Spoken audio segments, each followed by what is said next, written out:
बिस्मिल्लाहिर्रहमानिर्रहीम। अज तुहानू एक नवे कारोबार के बारे तुहानू दस्सन लगे हैं। ये साढ़े दोस्त ने, साढ़े पिंड दे ने। ये हर साल बकरे लैके आते हैं तो ईद के उत्ते उन्होंने सेल करते हैं।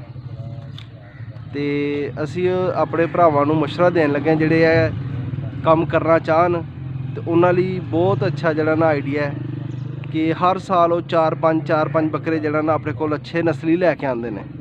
तो उहदे मुताबिक फिर वो देखते हैं कि वो छोटे बकरे जिहड़े हुंदे ने ना मंडी चो छोटे बकरे वो लैके आते हैं 6-7 महीने या 8 महीने उन्होंने सेवा करके तो वो अच्छे पार्ट टाइम बिजनेस के तौर पर इस काम नू करते हैं। तो उन्होंने गल करने आ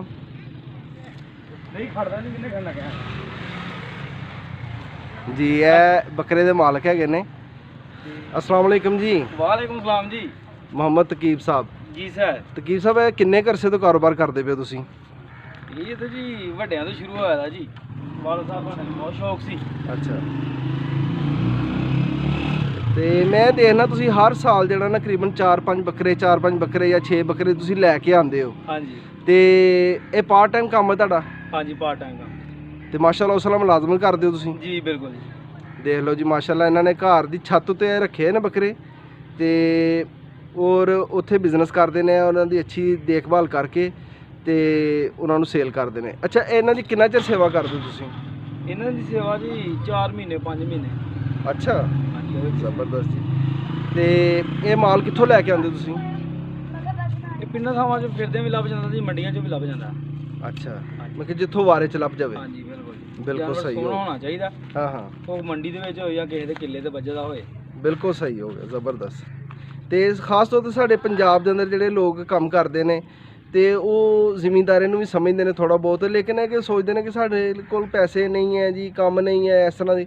लेकिन ऐसी गलबात नहीं है, ये थोड़े पैसों तो कम हो सकता है। हाँ जी बिल्कुल। बंदे को 1 लाख रुपया या 50,000 रुपया होवे तो समझो कि वो ਇਹਦੇ ਨਾਲ ਕੰਮ कर सकता है। क्यों जी तकीर साहब? हाँ जी बिल्कुल जी। सही हो गया। तो माशाल्लाह तुसीं ये 2 जानवर पहले तुसीं किन्ने दे लिआंदे सी?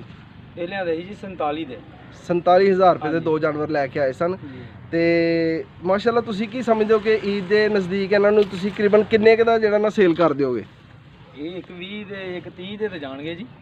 अच्छा माशाल्लाह माशाल्लाह। उन्होंने आखे जी कम अज़ कम 1.25 लाख के राउंड बोट है जिहड़े ना 2 बकरे इन्हां दे सेल हो जाने ने।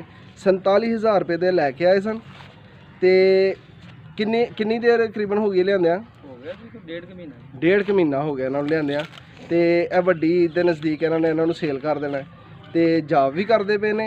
तो जॉब करन दे नाल नाल इन्हों पार्ट टाइम देंदे ने। तो देख लो बड़ा अच्छा है कि अगर बंदा कोई पार्ट टाइम इस तरह का काम करना चाहे तो बड़ा अच्छा बिजनेस है। तो तुसीं अपने भरावां नूं की मशवरा दोगे? वैसे मैं सारे ने यही मशवरा दांगा जिहड़ा बंदा कहंदा ना मैं एक्टिव नहीं हुंदा, का वो मुलाजमत करदा है, का वो किते कोई दिहाड़ी धब्बा करदा है, कोई भी काम है जिहड़ा किसी ने कोई दुकान रखी हुई है जी जी, वो कहंदा भी मैं मुख्तलिफ बीमारी तो अगर बचां हाँ जी, तो मेरे को टाइम नहीं है वर्जिश वगैरह करन दा, खेडन दा, तुरन फिरन दा, सैर करन दा। बिल्कुल सही। 2 ले लैके रख लो, बिल्कुल 2 हो जबरदस्त। जान 4 हो जान, खुद क्या तो बात खुद 1 महीने तो बाद बंदा ना एक्टिव हो जाएगा। देखो जी ये कितनी अच्छी गल इन्होंने की है कि खास तौर पर लोग जोड़े कहते हैं असी एक्टिव नहीं है, सरगर्मियाँ बिल्कुल छड्डियां इन्हें घर के अंदर जॉब तो आते हैं तो घर के अंदर जो कैद हो जाते हैं। वो 2-4 मिनट या आधा घंटा या घंटा अपने जानवरों को देंगे तो उन्होंने रूह भी जी है वो एक्टिव हो जाएगी तो जिसम भी एक्टिव हो जाएगा। तो क्योंकि जानवरों नाल प्यार करना वैसे भी साड़ी सुन्नत है। तो इंशाअल्लाह जड़ा ना ये तुसी इस काम नूं करो, तरीके ना करो। और अगर तुहाडे कोल 50,000 रुपया या 1 लाख रुपया तुहाडे कोल मौजूद है ना तो तुहाडा कारोबार बेहतरीन तरीके नाल चल सकदा है। ये देखो जी किन्ने प्यारे जानवर ने हैं। तो थोड़ी जी सेवा की जरूरत होंदी है, थोड़ी जी केयर की जरूरत होंदी है। तो बंदा अपने रोज़मर्रा टाइम विचों 1 घंटा टाइम सिर्फ इन्होंने दे छड़े तो मेरा ख्याल है कि बड़ा बेहतरीन है। तो यह मलक साहब ने साढ़े पिंड दे और हर साल करते हैं। मेरा दिल किया कि इन्होंने पूछा ये करते की ने, तो इन्होंने दसिया कि बड़ा अच्छा कारोबार है, असी अपने प्यो दादे तो करते आ रहे हैं तो इन्होंने को तजर्बा भी मौजूद है। ਤੇ ਬਾਕੀ ਮਜ਼ੀਦ ਤੁਸੀਂ ਅਗਰ ਟਿਪ ਵਗੈਰਾ ਲੈਣੇ ਹੋਣ ਤੇ ਇਹਨਾਂ ਦਾ ਨੰਬਰ ਅਸੀਂ ਤੁਹਾਨੂੰ ਦੇ ਦਿਆਂਗੇ ਤੇ ਤੁਸੀਂ ਇਹਨਾਂ ਕੋਲ ਟਿਪ ਵਗੈਰਾ ਲੈ ਸਕਦੇ ਹੋ ਕਿ ਕਿਹੜੇ ਤਰੀਕੇ ਜਿਹੜਾ ਨਾ ਜਾਨਵਰ ਹੈ ਪਾਲ ਸਕਦੇ ਹੋ। ਠੀਕ ਹੈ ਮਾਲਕ ਸਾਹਿਬ, ਬੜੀ ਮਿਹਰਬਾਨੀ ਜਨਾਬ, ਤੁਸੀਂ ਸਾਨੂੰ ਕੀਮਤੀ ਟਾਈਮ ਦਿੱਤਾ ਆਪਣਾ, ਬੜੀ ਮਿਹਰਬਾਨੀ। ਸ਼ੁਕਰੀਆ। ਓਕੇ ਜੀ, ਅੱਲਾ ਹਾਫਿਜ਼।